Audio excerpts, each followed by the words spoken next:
महाराष्ट्रात आता देशी गायींची ओळख राजमाता गोमाता अशी असेल। भारतीय संस्कृती जपणाऱ्या देवाभाऊंच्या महायुती सरकारने हा मोलाचा निर्णय घेतला आहे। या संबंधीचा शासकीय अध्यादेश नुकताच जारी करण्यात आला आहे। महाराष्ट्रात देशी गायींच्या संख्येत वाढ करून त्यांचं संवर्धन करण्याच्या दृष्टीने देशी गायींच्या पालन पोषणासाठी पशुपालकांना प्रेरित करण्यासाठी हा महत्त्वाचा निर्णय घेण्यात आला आहे। राज्यात देशी गायींच्या संवर्धनासाठी प्रति गाय प्रतिदिन 50 रुपये अनुदान देण्यात येईल।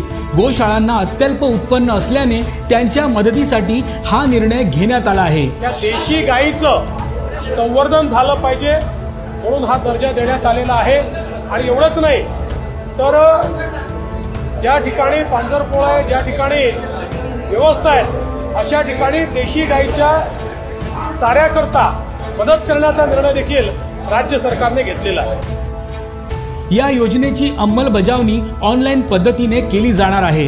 यासाठी राज्यातील प्रत्येक जिल्ह्यात गोशाळा पडताळणी समिती असेल। या निर्णयामुळे गोमातेचं रक्षण होणार आहे। गायीला गोमातेचा दर्जा देण्याची प्रलंबित मागणी महायुती सरकारनं पूर्ण केल्याने हिंदुत्ववादी संघटनांनी महायुती सरकारचे आभार मानले आहेत।